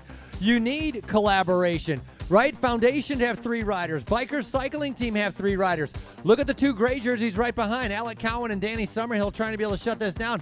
But what I was going to mention is how aero Alfredo Bueno is. He's got the narrow handlebars. He's got those brakes.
Live streaming here in Union City. Now, these guys are confused. That's such a rare thing to do. It's going to have to do a few seconds of resurfacing, but his race is over. Bueno's race is over. He cannot go into the pit because the free lap rules expired.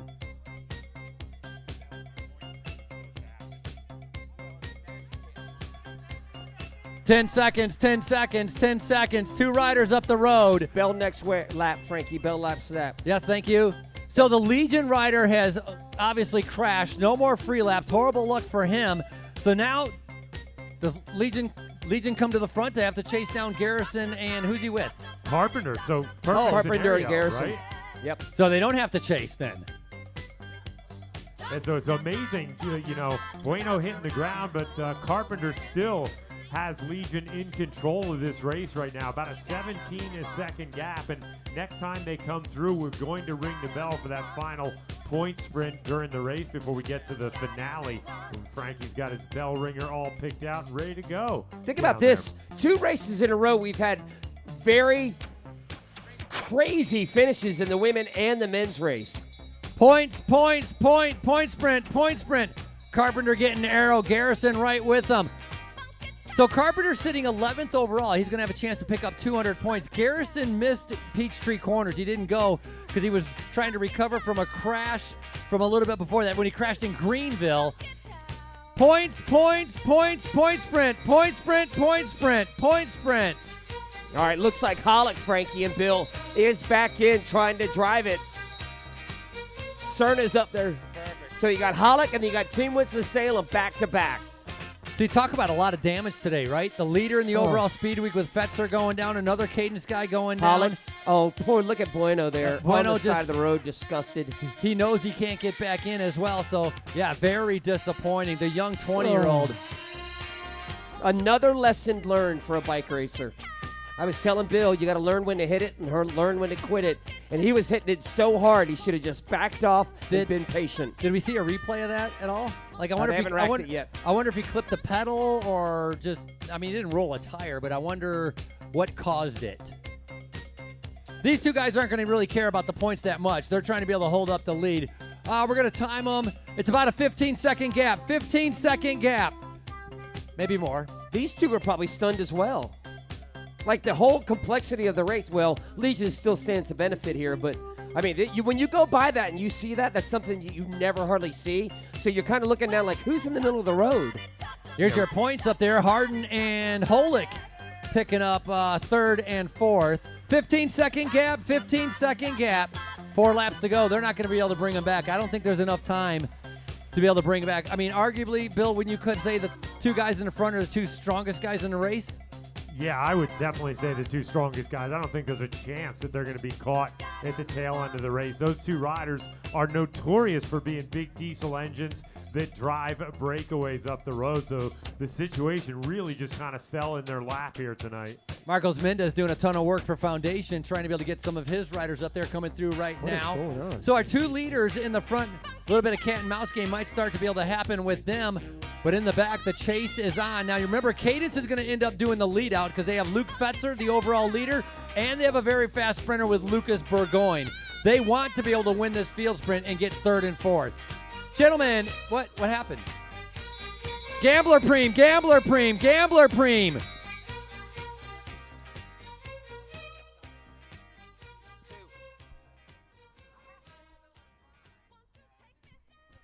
All right, so we just rang the bell. We rang the bell at 5. Gambler, to go. well, Gambler Preem's up the road.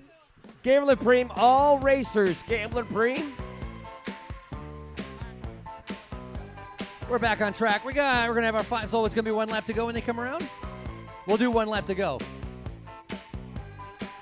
So that time gap still holding a heavy 19 seconds right now. Garrison in the green, Carpenter in the gray with the yellow sleeve bands, and of course those neon decals on the wheel. Easy to tell those two apart. And I'll tell you what, talk about two riders that are so nearly identical in their skill sets. Both very, very good time trialers, both with a pretty good sprint. Neither one of them necessarily a field sprinter, but both of them relatively quick in the finale. And you can see Carpenter looks like he's starting to get a little bit coy up there. Carpenter not maybe contributing quite as much. Garrison having a word with him there. Carpenter getting out of the saddle, sprinting it out. So those two. One to go, one to go, one to go, one to go. One to go. One to go, one to go, one to go. Carpenter picks up the money. Garrison sitting in second. Go ahead, Bill. Call him No through as you're split going to there, tell him right, one Bill? to go as well. They ain't splitting that. You saw how Garrison went through there.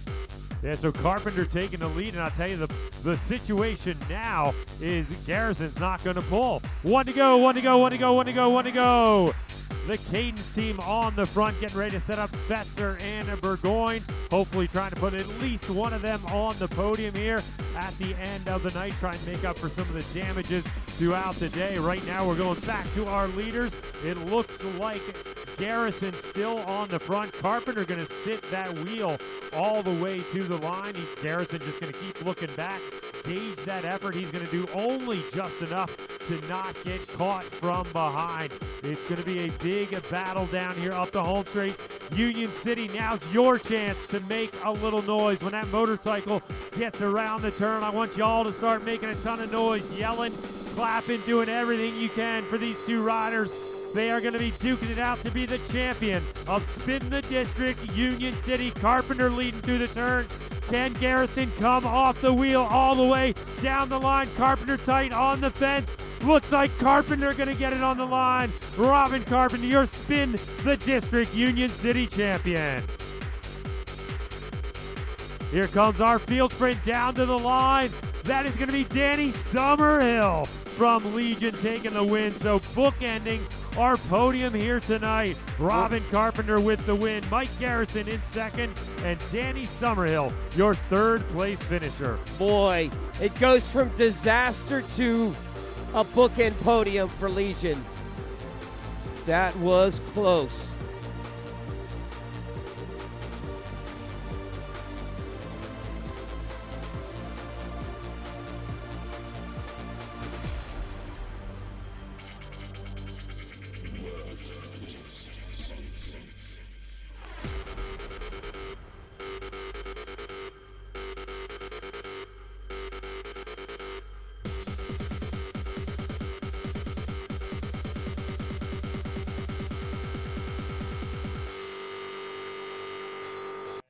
Oh my goodness, that was nuts.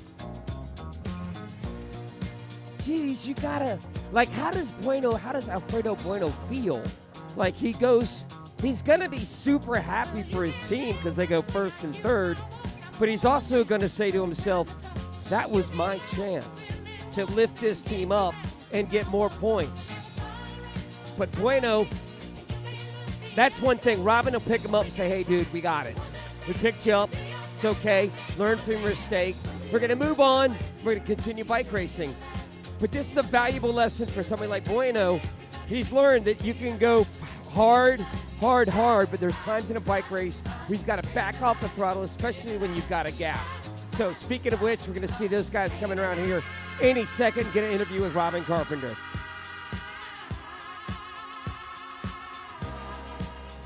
Hey, Matt, can you bring me down just a little bit, please? Thank you.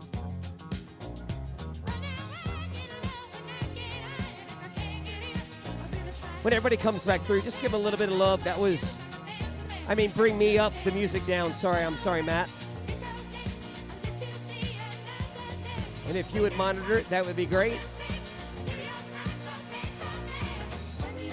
Well, here they come, and they're carrying on the conversation.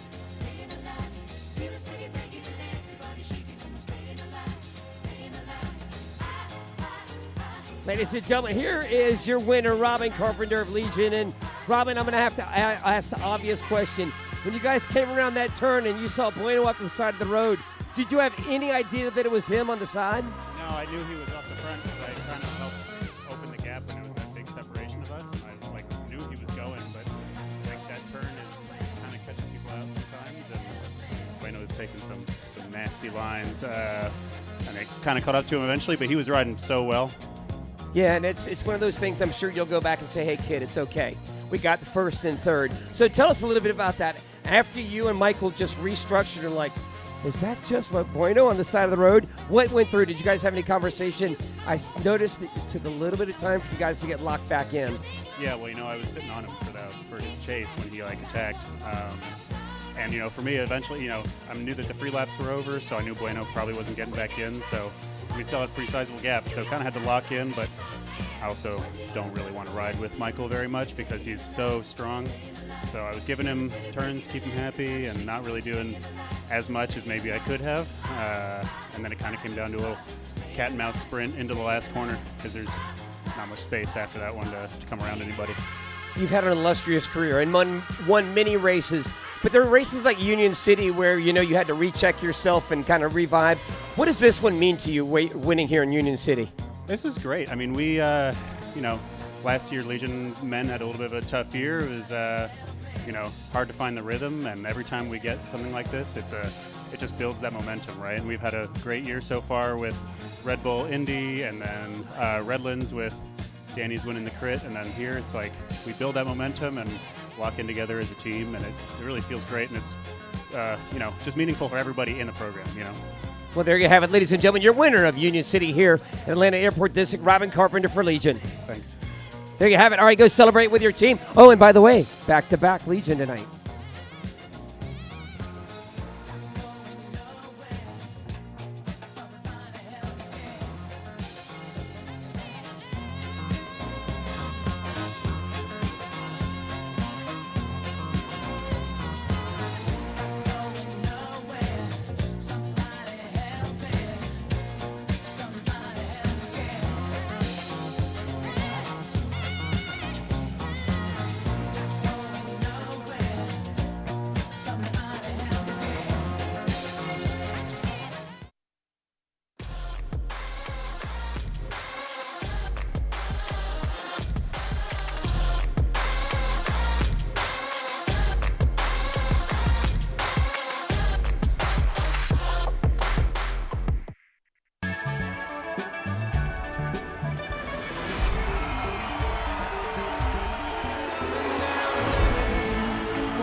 Annual Outside Festival, presented by Capital One and REI.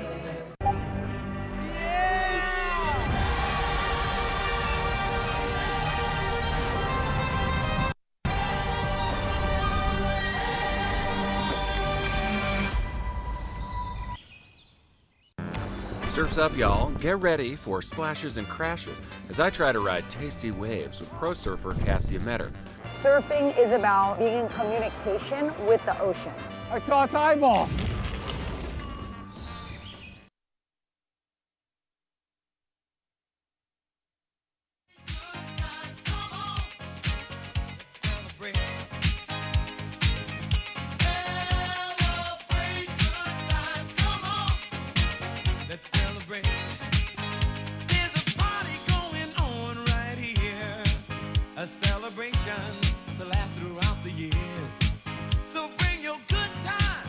Kimberly Escobar, are you around? That might be a question to be able to figure out. Come on now. Let's all celebrate and have a good time. Celebration. We gon' celebrate and have a good time. It's time to come together. It's up to you. What's your pleasure? Everyone around the world, come on!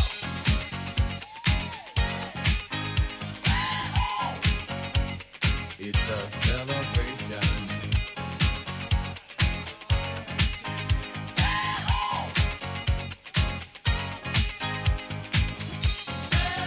Celebrate good times, come on! It's a celebration. Celebrate good times, come on! Let's celebrate. Hey, once again, Kimberly Escobar. Looking for Kimberly Escobar. Make yourself known. Raise your hand. Kendall Ryan as well. It's all right. Heck, we can move on to men. We're gonna have a good time tonight. Let's celebrate. Cadence Riders, are you around? Fetzer, are you anywhere around? Fetzer, Luke. I know you're damaged goods, but if you're around, there you are. I got you, all right. Carpenter's here. Garrison, all right. We're gonna have a good time tonight. Let's celebrate. It's all right.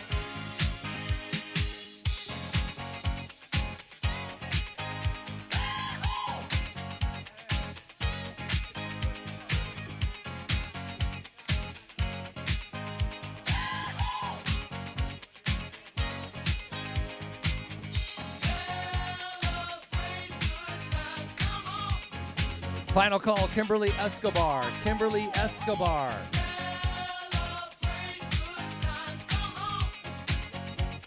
It's a celebration.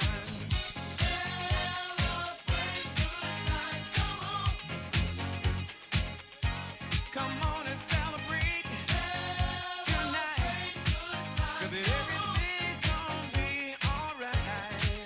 Let's celebrate. Hey, we're going to do our podium right now. Let's get this thing rolling. The Union City Race, race number 4 of Speed Week. This is Spin the District.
Tomorrow in Sewanee, as we're going to have a brand new race for the very first time.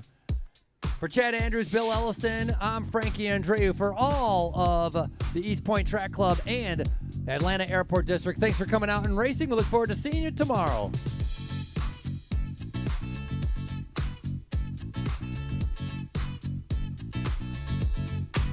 Last night a DJ saved my life.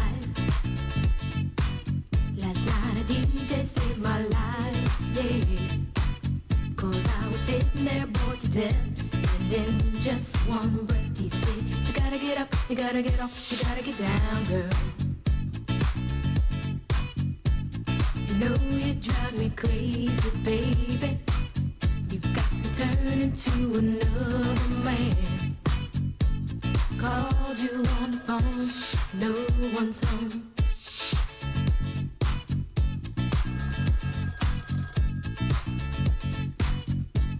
Baby, why leave me all alone?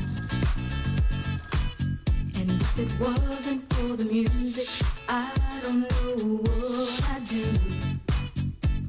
Yeah. Last night a DJ saved my life. Last night a DJ saved my life from a broken heart. Last night a DJ saved my life. Last night a DJ saved my life with a song.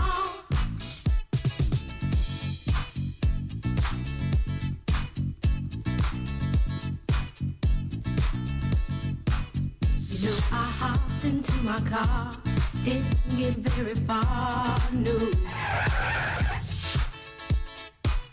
Before I had you on my mind, why be so unkind? You've got your women all around this town. But I was trapped in love with you, and I didn't know what to do.